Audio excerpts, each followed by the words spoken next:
a reading from my new book, Confessions of a Retired Tango Teacher.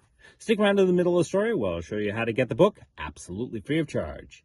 Today's tiny little taste of my tango life, just a taste, comes from the story, The Time I Made All the Women Jealous.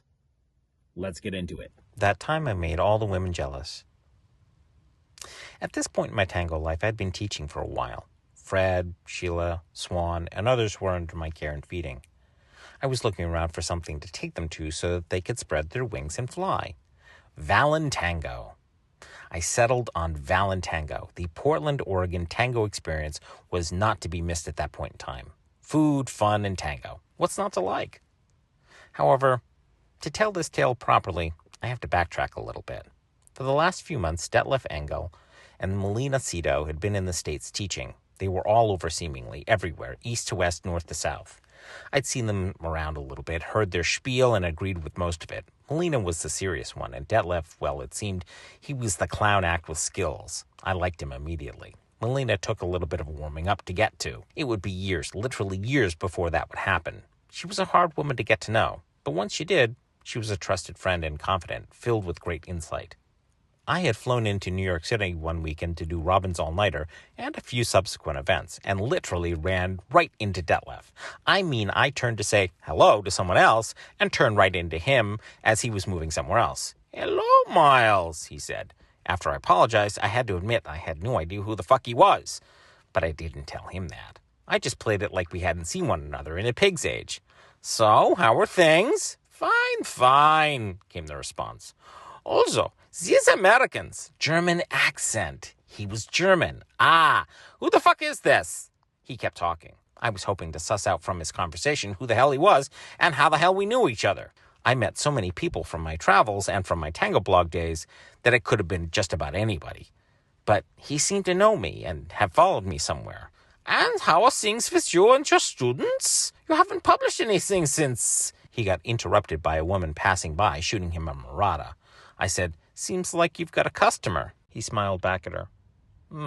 Yes, I've already danced with her. Nice girl." And then he sort of made a face. People were nodding at him, saying hello as they passed, and this woman came to him and said, "Stop playing with the help. We have to get ready." That was Melina trying to pry him away from me. "We'll have to do this another time. You up for dance later?" Surprised, I said, "Sure." And that was what began a 6-week miss, and miss again of not getting to dance with Detlef. We tried another night again at another Milonga in New York City. Fail. We tried again in San Francisco. Fail. We tried in Houston. Can you guess? Yup. Fail. Several times. Fail. And did I mention fail? Every time that we get an opportunity to dance with each other, it never happened. Either it was the wrong type of music, the wrong orchestra, it was too late, too early. It was just never going to happen. 6 weeks later, the opportunity arrived. It was the end of Valentango, and the after-party was in full swing. Detlef and Melina had performed that night with the other teachers and then danced the rest of the night away. During the dance the night away at the primary Milonga that night, Detlef looked at me, I looked at him, and we nodded. But that wasn't the song. That wasn't the time. He mouthed, "Later." Melina had disappeared, but Detlef stayed and danced. We all moved to the after-party location, and there was Detlef flying around the room with follower after follower after follower, and each one looked like the cat that had swallowed the canary, fat, happy, and satisfied. I'd heard from a bunch of these women that dancing with him was a dream, a floating dream. He was light, soft, engaging, and so musical. They didn't know what the fuck he was doing, but it was totally transcendent. And then there was the thing that he was doing with his stomach, the whole breathing thing. It was, well... Some had the idea that it was some kind of a lead. Some thought it was meditation. And some just weren't sure what the fuck it was. Whatever it was, it just added to the mystique of the man and his style of dancing. The ponytail, the foreignness, the tango shirt. He was just so much fun to dance with. But the breathing thing, that thing, good Lord. It sent most women that I talked to right into La La Land. I was sitting and waiting. And did I mention... There was waiting involved.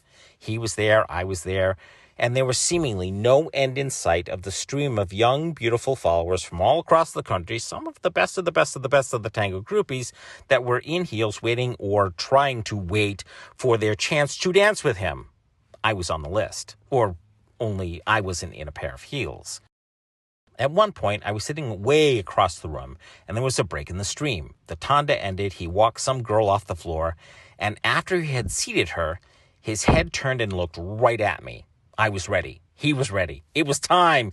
He held up his hand and put his other to his ear to indicate listening for the next tanda. A Canaro Milonga. Jesus H. fuck! He came over to me and said to me, "Not Milonga. I swear next tanda is yours, Miles." I said, "I've heard that before, you tease of a tango hussy."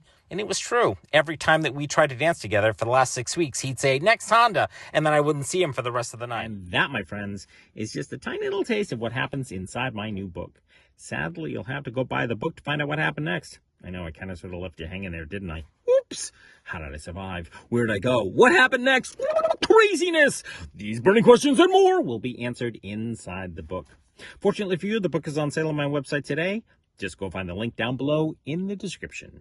For my Patreon subscribers, as well as those who have donated to my GoFundMe, I sent out an access code a few weeks ago. At checkout, just enter that access code and you'll get the book absolutely free of charge. Back in May of 2022, I fell down a ravine. I had surgery on my left knee to repair a very nasty tear that left me unable to walk. I'm on the mend now, and I'm relearning how to walk. I've got another 6 months of recovery time, so if you could donate whatever you can and or buy the book, you'd really be helping me out. Thanks a bunch for watching, and I look forward to seeing you in the next Confessions of a Retired Tango Teacher. Bye!